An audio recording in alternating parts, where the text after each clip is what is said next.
Hello everyone, आज के इस वीडियो से मैं स्टार्ट करने जा रहे हैं क्लास 10th मैथ्स। और क्लास 10th मैथ्स में जो सबसे पहला टॉपिक हम पढ़ने वाले हैं दैट इज लीनियर इनइक्वेशंस, जो कि आता है अलजेब्रा में। वैसे अलजेब्रा से पहले आपके पास बैंकिंग भी है, तो बैंकिंग इतना डिफिकल्ट नहीं है और इतना इंपॉर्टेंट है भी नहीं। तो ज़्यादा इंपॉर्टेंट हमारे लिए जो है that is linear inequations. Future point of view से बैंकिंग इतना इंपॉर्टेंट नहीं है, हाउएवर क्लास 10th में वो काफ़ी इंपॉर्टेंट है। तो इसके बाद हम बैंकिंग भी स्टार्ट करेंगे। तो सबसे पहले हम पढ़ते हैं लीनियर इनइक्वेशन, जो कि अलजेब्रा में सबसे फर्स्ट टॉपिक आपके पास है। अब ये लीनियर इनइक्वेशंस होती क्या हैं, तो आपको किस किस चीज के बारे में पता होना चाहिए। First is linear. Linear word का मीनिंग क्या होता है? तो जब भी आप इक्वेशंस की बात करते हैं, पॉलिनोमियल्स की बात करते हैं, तो कोई भी एक्सप्रेशन होता है, राइट, कोई भी एक्सप्रेशन होता है, एक्सप्रेशन बनता है किससे? वेरिएबल से और कांस्टेंट टर्म से। तो डिफरेंट कांस्टेंट और वेरिएबल जो टर्म्स होती हैं उनसे मिलके बनता है एक एक्सप्रेशन। नाउ अगर उस एक्सप्रेशन में जो वेरिएबल होता है उसकी पावर 1 होती है, तो उस एक्सप्रेशन को हम क्या कहते हैं? Linear polynomial. लेकिन अगर हम उससे एक इक्वेशन बना दें, जैसे आपने पढ़ा भी होगा लास्ट क्लास में, 9th क्लास में आपने पढ़ा है, या 9th क्लास से पहले भी आपने कई लीनियर इक्वेशन पढ़ी हैं। तो फॉर एग्जाम्पल मैं एक एग्जाम्पल देता हूं, जैसे 2x + 5 = 11। तो ये आपके पास क्या है? एक इक्वेशन है। यहाँ पे कांस्टेंट टर्म्स आपके पास हैं और वेरिएबल आपके पास केवल कौन है? x। x आपके पास एक वेरिएबल है, जरूरी नहीं है कि एक ही वेरिएबल हो, एक से ज्यादा भी वेरिएबल हो सकते हैं। साइमल्टेनियस लीनियर इक्वेशन आप ऑलरेडी पढ़ चुके हो क्लास 9th में। तो साइमल्टेनियस लीनियर इक्वेशन यानी कि जहां पे 2 वेरिएबल्स होते हैं, तो वो भी आपने पढ़ी है। तो एक वेरिएबल हो सकता है या फिर 2 वेरिएबल्स हो सकते हैं। यहाँ पे एक इक्वेशन है, मीन्स किसी पॉलिनोमियल टर्म को आप किसी दूसरी टर्म के इक्वल रखते हो, इसको हम क्या कहते हैं? इक्वेशन कहते हैं। ये हो गई आपकी लीनियर इक्वेशन। अगर यहाँ पे वेरिएबल का स्क्वायर होता है तो उसको हम कहते हैं क्वाड्रेटिक। अगर क्यूब होता है तो उसको हम कहते हैं क्यूबिक इक्वेशन। तो इस तरीके से ये तो हो गई इक्वेशन, लेकिन हम यहाँ पे इक्वेशन की बात नहीं कर रहे हैं, यहाँ पे इन इक्वेशंस की बात कर रहे हैं। लीनियर का मतलब आपको समझ में आ गया कि वेरिएबल की पावर यहाँ पे 1 ही रहेगी, 1 से ज्यादा पावर वेरिएबल की नहीं होने वाली है यहाँ पे। और हम अब बात करेंगे इन इक्वेशंस की। इन इक्वेशंस का मीनिंग क्या होता है? इन इक्वेशन का मतलब इक्वल नहीं है, इनइक्वालिटी, तो इक्वल नहीं है, so it should be greater than equal to, या केवल ग्रेटर देन, या फिर लेस देन, या फिर लेस देन इक्वल टू। ये सारी टर्म्स इसमें आ सकते हैं। मतलब अगर आपके पास जो लेफ्ट हैंड साइड, आपको पता है इक्वेशन में लेफ्ट हैंड साइड होती है और राइट हैंड साइड होती है, राइट। तो left hand side equal to अगर राइट हैंड साइड होती है, तो इसको हम क्या कहते हैं? इसको कहते हैं एक इक्वेशन। मतलब कोई टर्म या कोई एक्सप्रेशन आपने किसी दूसरे एक्सप्रेशन के इक्वल रखा हुआ है, तो ये हो गई इक्वेशंस। लेकिन यहाँ पे इक्वल की जगह क्या है? ग्रेटर देन है, या फिर लेस देन है, या फिर ग्रेटर देन इक्वल टू है, या फिर लेस देन इक्वल टू है। ये सारी चीजें अगर यहाँ पे होती हैं तो इनको हम क्या कहते हैं? लीनियर इनइक्वेशंस। अब क्वेश्चन ये है कि अगर मुझे ये लीनियर इनइक्वेशन सॉल्व करनी है, लीनियर इनइक्वालिटीज सॉल्व करनी है, तो इन इनइक्वेशंस को सॉल्व करने का क्या हमारे पास कोई स्पेसिफिक तरीका है? और अगर हाँ, तो वो तरीका क्या है, कैसे हम उस इन इक्वेशन को सॉल्व करते हैं? तो चलिए यहाँ पे एक एग्जांपल यही ले लेते हैं, 2x + 5 > 11। अब यहाँ पे आपको क्वेश्चन में क्या क्या दिया होता है, क्वेश्चन इसी तरीके के होते हैं, और आपको सॉल्यूशन कैसे निकालना है वो जरा हम डिस्कस करते हैं। तो सबसे पहले हमको इस तरीके का कोई एक्सप्रेशन दिया होगा, इस तरीके का या किसी भी तरीके का, हमको करना क्या है? हमको इन इक्वेशंस को बिल्कुल वैसे ही सॉल्व करना है जैसे हम लीनियर इक्वेशंस को करते हैं। तो इन इक्वेशंस को सॉल्व करने का भी तरीका क्या है? जैसे हम इक्वेशंस को सॉल्व करते हैं। तो ये हमारे पास लीनियर इक्वेशन हो गई। तो इक्वेशंस को आपको पता है कैसे सॉल्व करते हैं। अब देखिए, मैंने आपको बताया था कि इक्वेशंस का मीनिंग क्या होता है, कि हम किसी क्वांटिटी को किसी क्वांटिटी के इक्वल रखते हैं। यहाँ पे इक्वल नहीं है, यहाँ पे लेस देन या ग्रेटर देन है, या लेस देन इक्वल टू या फिर ग्रेटर देन इक्वल टू होता है। तो हम क्या करते थे? वहां पे +-5 करते थे, ऐड करते थे, सब्ट्रैक्ट करते थे, और शॉर्ट में आप कहते थे कि हम 5 को यहां से यहां लेके चले, या फिर जो आपके पास 2 है आपने मल्टीप्लाई कर दिया। इस तरीके से हम करते थे कि जैसे हमको यहां से 5 रिमूव करना है तो हम इस साइड कर लेते थे। इसका एक्चुअल मीनिंग मैंने आपको बताया था कि बेसिकली हम क्या कर रहे होते हैं? दोनों तरफ 5 को सब्ट्रैक्ट कर रहे होते हैं। अगर यहाँ पे ऐड हो रखा है तो इसीलिए यहाँ पे सब्ट्रैक्ट करके तो 5 गायब हो जाएगा और इधर -5 हो जाएगा। यहाँ पे भी हम सेम वही काम करते हैं, क्योंकि उससे तो कोई फर्क पड़ने नहीं वाला है भाई। दोनों तरफ आपने 5 ऐड किया, ये क्या है? आपकी एक टर्म है, राइट, और ये दूसरी टर्म है, यहाँ पे लेस देन है या लेस देन इक्वल टू है, ये 11 है। अब आप दोनों तरफ 5 ऐड करोगे तो दोनों तरफ अगर बराबर नंबर ऐड करने पे क्या होगा? जो क्वांटिटी बड़ी है वो बड़ी ही रहेगी, जो क्वांटिटी छोटी है वो छोटी ही रहेगी। भाई ये छोटी क्वांटिटी है, बड़ी क्वांटिटी है। अब बड़ी क्वांटिटी में 5 ऐड करोगे, छोटी क्वांटिटी में 5 ऐड करोगे, तब भी ये छोटी ही रहेगी, ये बड़ी ही रहेगी, उससे कोई फर्क पड़ेगा नहीं। तो उसी तरीके से सब्ट्रैक्ट करने पे भी होगा कि अगर आप इधर से 5 माइनस करोगे, इधर से 5 माइनस करोगे, तो भाई जो बड़ी क्वांटिटी है वो बड़ी ही रहेगी, उस पर कोई फर्क नहीं पड़ेगा। या फिर आप किसी नेचुरल नंबर को या मीन्स किसी पॉजिटिव इंटीजर को मल्टीप्लाई या डिवाइड करते हो दोनों तरफ, तो उससे भी कोई फर्क नहीं पड़ेगा। तो ध्यान रखिए, जैसे हम लीनियर इक्वेशंस को सॉल्व करते हैं वैसे ही हम लीनियर इनइक्वेशंस को भी सॉल्व करते हैं। सिर्फ एक पॉइंट आपको ध्यान रखना है, वो क्या है देखते हैं। देखिए, मैंने आपको बताया कि जैसे मुझे ये इक्वेशन सॉल्व करनी है, इनइक्वेशन सॉल्व करनी है, तो हम क्या करते हैं, 2x इक्वल टू यहाँ पे 5 को अगर आप इधर माइनस कर लोगे तो दैट इज 11 माइनस 5, ये हो जाएगा 6। मैं डायरेक्ट लिख रहा हूं तो इक्वल टू नहीं, यहाँ पे लेस देन इक्वल टू हो जाएगा, और you can say x is less than equal to 3। तो यहाँ पे x की वैल्यू जो है that is less than equal to 3, 3 से कम या फिर 3 होगी। अब ये जो वैल्यू होती है, या तो आपके पास सॉल्यूशन सेट दिया होता है, इसको ध्यान से सुनिए, यहाँ पे आपको दिया होता है एक सॉल्यूशन सेट। ये सॉल्यूशन सेट होता क्या है, ये आपको क्वेश्चन में गिवन होता है। मान लेते हैं आपको एक सेट दिया हुआ है, सॉल्यूशन सेट क्या होता है, मान लेते हैं सॉल्यूशन सेट दिया हुआ आपको 0 1 2 3 4 5, इस तरीके का एक सॉल्यूशन सेट दिया हुआ। ये सॉल्यूशन सेट क्या होता है, ये सेट वो सेट होता है जिससे आपको सॉल्यूशन पता करना होता है कि सॉल्यूशन क्या है। तो यहां पे अगर मुझे सॉल्यूशन पता करना होगा तो x की जो वैल्यू होगी, x बिलोंग्स टू क्या हो जाएगा, देखिए x की वैल्यू क्या होगी, इसी सेट पे बिलोंग करेगी, इसी सेट को बिलोंग करेगी x की वैल्यू। लेकिन ये कह रहा है कि x is less than equal to 3, x की वैल्यू 3 या उससे कम है। और आपको पता है ये सॉल्यूशन सेट है, सॉल्यूशन सेट का मतलब जो x की वैल्यूज आएंगी वो इन्हीं में से कोई आएगी। तो इन्हीं में से क्या आ सकती है, 0 आ सकती है, 1 आ सकती है, 2 आ सकती है, 3 आ सकती है, 4 और 5 नहीं आ सकती है। क्यों नहीं आ सकती है, क्योंकि यहां पे आपको बोला गया है कि x की वैल्यू या तो 3 से कम होगी या फिर 3 होगी, 3 से ज्यादा वैल्यू नहीं हो सकती है। तो ये मिल गया आपको सॉल्यूशन सेट, ये आपको सॉल्यूशन मिल गया इस इक्वेशन का। तो अगर सॉल्यूशन सेट दिया हुआ है तो ठीक है, अगर नहीं दिया हुआ तो आप यहीं पे छोड़ सकते हो। इसके अलावा आपको एक और चीज दी जाती है यहां पे, that is to represent the solution in number line. तो नंबर लाइन में हम कैसे रिप्रेजेंट करेंगे सॉल्यूशन को, रिप्रेजेंटेशन, ध्यान रखिए, रिप्रेजेंटेशन ऑन नंबर लाइन। तो नंबर लाइन पे रिप्रेजेंट करने के लिए देखो हम क्या करेंगे, अगर मुझे इसी सॉल्यूशन को नंबर लाइन पे रिप्रेजेंट करना होगा तो इस सॉल्यूशन को रिप्रेजेंट करने के लिए नंबर लाइन पे हम क्या करेंगे, नंबर लाइन ड्रॉ करेंगे, राइट। एक नंबर लाइन हमने ड्रॉ की, यहां पे हम रख सकते हैं 0 1 2 3 एंड सो ऑन, 4 5 -1 -2, राइट। और मुझे x की जो दो वैल्यूज हैं क्या क्या हैं, 0 1 2 3, तो ये x की वैल्यू को आप सर्कल कर दोगे, 0 1 2 3, ये x की वैल्यूज आ गई। अब यहां पे मैंने क्या कहा, अगर सॉल्यूशन सेट नहीं दिया होता, मैं एक साथ ही कह रहा हूं, यहां पे मेरे पास अगर सॉल्यूशन सेट नहीं होता, यानी कि ये सॉल्यूशन सेट नहीं है, तो यहां पे क्या लिखा हुआ है, x is less than equal to 3, तो x की वैल्यू 3 या उससे कम हो जाती, 3 या उससे कम तो इनफाइनाइट तक जाती। तो क्या करते हैं हम करते हैं इस पूरे को डार्क, इस पूरी लाइन को हम कर देंगे डार्क। तो इसका मतलब क्या हुआ कि पूरा का पूरा जो सॉल्यूशन है, मतलब 3 से कम की जितनी भी वैल्यूज हैं वो x की सारी वैल्यूज हो सकती हैं। तो इसको हम कर देते हैं यहाँ पे डार्क। तो ये हो गया इस इक्वेशन का सॉल्यूशन, तो हमने यहाँ पे डार्क कर दिया पूरा। और 3 को भी हम डार्क सर्कल से कर देते हैं। यहाँ पे ध्यान रखिए, डार्क करने का मतलब ये हुआ कि 3 भी इंक्लूड है यहाँ पे, लेस देन इक्वल टू 3 है।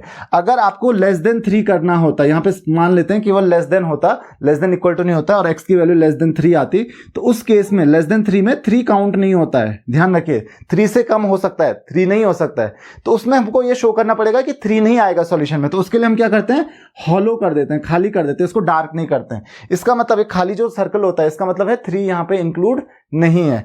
तो अगर ऐसा होता तो ऐसे आप हॉलो सर्कल करेंगे, अदरवाइज आप इसको पूरा डार्क कर देंगे। तो इसका मतलब क्या हुआ कि लेस देन इक्वल टू 3, और अगर हॉलो किया है तो इसका मतलब हुआ लेस देन 3। वैसे तो आप लोग ये पढ़ चुके हो क्लास 9th में भी, उससे पहले आप लोग ऑलरेडी पढ़ चुके हो कि हमको कैसे किसी नंबर को रिप्रेजेंट करना है नंबर लाइन में। जब आप सेट्स पढ़ते थे तो वहां पे ऑलरेडी आप नंबर लाइन में सेट्स को रिप्रेजेंट करते थे। तो आई होप कि आपको ये चीज समझ में आ गई होगी कि रिप्रेजेंटेशन कैसे होता है नंबर लाइन पे। अब आपको एक और चीज बतानी है।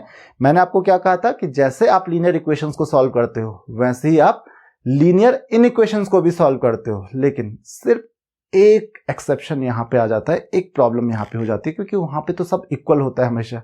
अब मैं आपको एक एग्जांपल देता हूं। फॉर एग्जांपल हमारे पास एक कंडीशन है, for example -4 is greater than -5। ये सही है, एकदम सही है। ऑब्वियसली -4 की जो वैल्यू होती है वो -5 से क्या होती है, ज्यादा होती है, राइट। अब हम क्या करते हैं, आपकी जो जनरल हैबिट होती है वो क्या होती है कि आप दोनों तरफ से नेगेटिव साइन को कैंसिल कर देते हो और फिर आपकी इक्वेशन बन जाएगी 4 इज ग्रेटर देन 5। आपको क्या लगता है, क्या ये सही है? ये बिल्कुल गलत है। अच्छा, अब ऐसा क्यों होता है? ऐसा इसलिए होता है कि जब आप नेगेटिव साइन को कैंसिल करते हो, आपको पता है पॉजिटिव नंबर में जिसकी वैल्यू जितनी ज्यादा होती है उसका साइन चेंज करने पे उस नंबर की उतनी कम वैल्यू हो जाती है। भाई पॉजिटिव में अगर पॉजिटिव इंटीजर्स की बात करें तो 5 की वैल्यू ज्यादा होती है और 4 की कम होती है। अगर नेगेटिव की बात करें तो -5 की वैल्यू कम होती है -4 से। लेकिन अगर आप दोनों तरफ नेगेटिव साइन कैंसिल करोगे तो उससे क्या होगा, आपकी इक्वेशन गलत हो जाएगी, क्योंकि भाई आपने साइन कैंसिल किया तो जो नेगेटिव में जो जितनी छोटी वैल्यू थी वो उतनी बड़ी हो जाएगी, और अगर उसको आपने पॉजिटिव कर दिया और जो जितनी बड़ी वैल्यू थी वो क्या हो जाएगी, उतनी छोटी वैल्यू हो जाएगी। तो अगर आप यहां पे एज इट इज रहने देते हो तो ये हो जाएगी गलत। तो दोनों तरफ अगर आप साइन चेंज करते हो तो आपको लेस देन को ग्रेटर देन बनाना पड़ेगा या फिर ग्रेटर देन को लेस देन बनाना पड़ेगा। यानी आपके पास अगर लेस देन इक्वल टू आया तो उसको ग्रेटर देन इक्वल टू कर दोगे, ग्रेटर देन इक्वल टू है तो लेस देन इक्वल टू करोगे। कब? जब आप दोनों तरफ नेगेटिव साइन कैंसिल करते हो। केवल इतना ही नहीं, अगर आप दोनों तरफ नेगेटिव नंबर से मल्टीप्लाई करते हो, फॉर एग्जांपल मैं एक एग्जांपल दे देता हूं। जैसे आपके पास आ रखा है, इक्वेशन बन गई -3x इज लेस देन 15। तो दोनों तरफ नेगेटिव से मल्टीप्लाई करने का मतलब भी वही हुआ ना। यहां पे देखो माइनस साइन हटाने का मतलब क्या हुआ, माइनस साइन कब हटेगा, जब मैं दोनों तरफ -1 से मल्टीप्लाई करूंगा या फिर दोनों तरफ -1 से डिवाइड करूंगा।